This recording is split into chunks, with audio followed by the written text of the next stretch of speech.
This is Bob Delia, and we are pleased to have his 59 Impala here. It's a beautiful car and really is what Hot Wheels is all about, which is hot rods and muscle cars. And I'm going to turn over to Bob to explain the car because this thing is a work of art. Well, Thank Bob, you very great. much.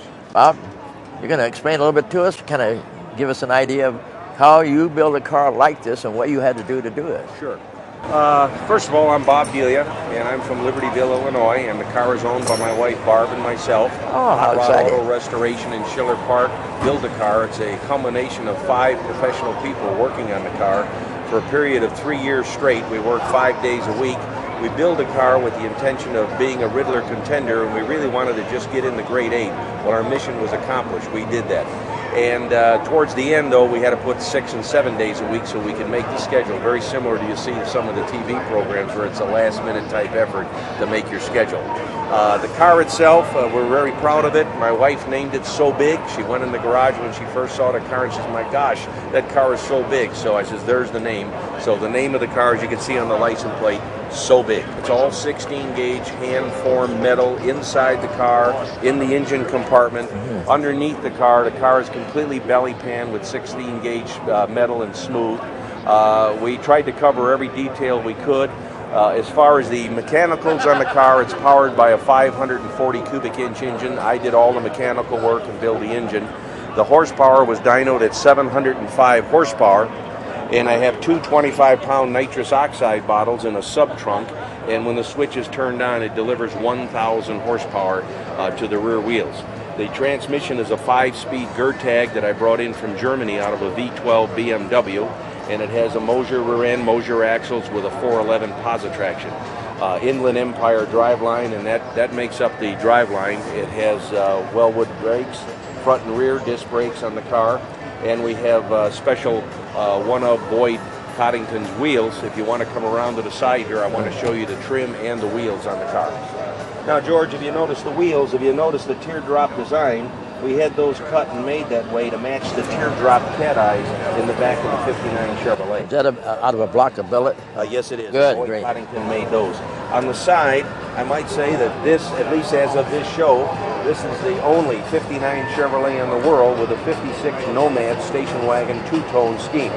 And all of the chrome made here by Mark Klopack of Hot Rod Auto Restoration is handmade, and it's just a beautiful piece of art, and it's also, as many judges have said, it's a piece of really fine jewelry. It looks like this molding is all made out of brass, That's though. made out of brass. Right, We didn't yeah. use stainless. That's 1 inch wide, 1/2 inch thick brass, and we rounded it, formed it, and it's got a perfect body-hugging fit to all the contours of the body. We lifted all the body lines on the car. If you notice the rear quarter panel on a 59 Chevy, it comes rounded. We created this crease on the back of the body of the car. And of course, an important factor, with the massive expansion of the rear of this car, we had to change the molecular structure of the metal to make it tighter so we didn't get that flipping action that exists with a wide piece of metal. You know, we do that by using, and George would know this very well, using heat, water, and air, and that strengthens and rearranges the molecular structure of the metal to make it firmer and keep it from buckling in and out. As far as the highlighted body lines, again, you see how we extended the body lines to a very sharp point, and that's a high point, but very classy of the rear of the car. The interior of the car, you see we went with the old Thunderbird design with the tonneau type effect behind the headrest. And again, I repeat, none of this is fiberglass. It's all 16 gauge hand-formed metal. But you see that how the back of the rear splash panel just merges right in with the headrest, and also merges right with the waterfall console from the back to the front of the car. My wife designed the interior design in the car. It's composed of handmade, or I should say glove-soft Italian leather and suede. And we've got autometer gauges, a one-of Colorado custom billet steering wheel, and we're very proud of the car. The last thing are the colors. Whose paint did you use? We use PPG. PPG, that's terrific, because we use from the original district of PPG, and that gives you the finish and the gloss. Oh, George, there's my wife, Barb. She's the other half owner of So Big. Barb?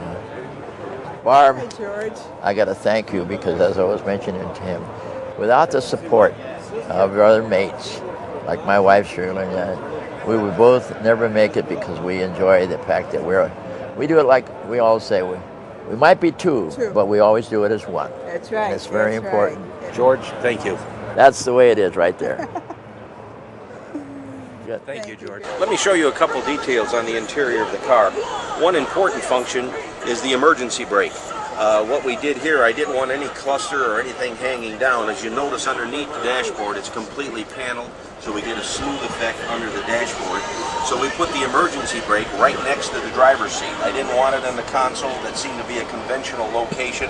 We didn't want it underneath.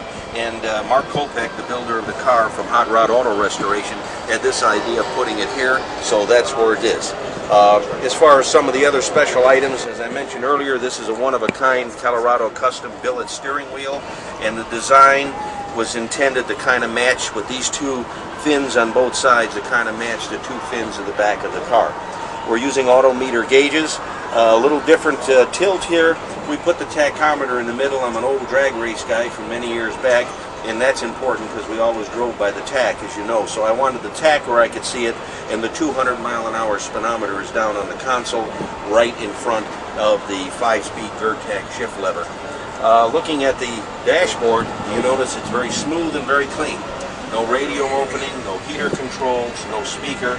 All the controls for the car are located in the ashtray and in the glove compartment. And one last item in this interior, and that is if you look at the sides of the doors, all you see is the custom-made door handles, no cranks for the windows, no power window controls. Again, they're all hidden inside the dashboard to give us a very smooth effect in the car. And here's the builder of the car. Hi, I'm Mark Klopack. I'm the builder, designer, and painter of SoBig. I own Hot Rod Auto Body in Schiller Park, Illinois, and a few other items on the car and the interior that Bob, I don't think, actually showed you, which I'd like to show you now, is as far as theme-wise. A couple things we like to do is we wanted to keep the 50s theme, and we also like to maybe, if it was possible, take an original part off of one part of the car and adapt it to another part of the car. And in 59, they gave you a chrome molding that separated the dashboard in the middle, and what we tried to do was we incorporated the top of the fenders moldings. When we shaved the fenders on top, we got rid of the molding, got rid of the bird on top. We took that molding and we incorporated it into the center console, and we also incorporated it into the door panels to give you a symmetry and also to give you an even with the dashboard. If you notice, we lined the chrome moldings up on the door with the chrome on the dashboard, and that gives you a little bit of symmetry, a little bit of balance, and also provides the car paint on top, material on the bottom. So that was one special feature. Besides the center console and the back tonneau cover, the back tonneau cover, if you remember the 66 and 67 Ford Thunderbirds, the convertibles, they used to have a very long, slopey tonneau cover, even though we didn't have the same room, but we tried to use ideas from different cars, different makes and models.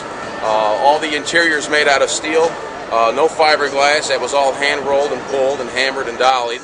As we like to say in our business, steel is real. So that's one other special feature. Anything else to add, Bob? No, I think we covered it quite well. We're very pleased with the performance of the car. We're very pleased with the acceptance. But there is a question that's asked me frequently, and I think I should mention, why did you build a car? What's the reason? Of course, the first reason I built it for my wife, Barb, and myself, because of my junior year in high school, my first car was a 59 Chevrolet. The second reason I built it, I wanted to go back in a period of automotive history where we built a car at that time that represented the design artists' feelings, where they went crazy wild with fins and chrome. And it's a period in automotive history that's gone forever. I mean, it's a time that's never going to come back in our era, and I wanted to kind of cherish that and kind of capsulize it in this particular car. And the last reason, and the most important reason, and that is the shows that we've showed the car. I have people repeatedly coming up saying they've been here 5 and 6 times looking at the car, that they get goose pimples and chills when they look at the car. And I look into their eyes, and I feel so that I've accomplished what I wanted to do, and that is to, a lot of these people either don't have the financial wherewithal or the mechanical ability to build or create a car like this, and in their eyes I'm fulfilling their dreams, and I think that's what the automotive sport is all about. And I think someone as professional as George Barris has been doing that all his life, and I think that highlights the sport that we're in, automobiles. Well, first of all, in answer to your question, how I picked Mark as a builder. I formerly, before I got into building this big car so big, I was in street rods, and I've been doing this for a lot of years. I don't want to date myself, so we'll let that go unmentioned. But at the shows, years and years back, I saw Mark, I saw his dad, and we visited, and I told him I was thinking of building a Riddler contender car, and we visited, and we got closer and closer together, and the relationship, we just bonded. It just felt good.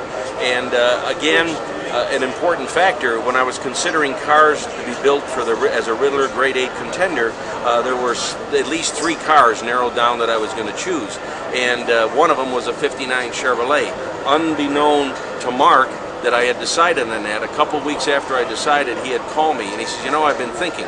He says, I have a car in mind that I think is different. And I said, what kind of car is that? He says, a '59 Chevy 2-door Impala. Well, I about, when I was talking to him on the phone, fell off my chair. So who said that, you know, there are no coincidences. Things happen for a reason, and it was a good reason. That's how So Big was created.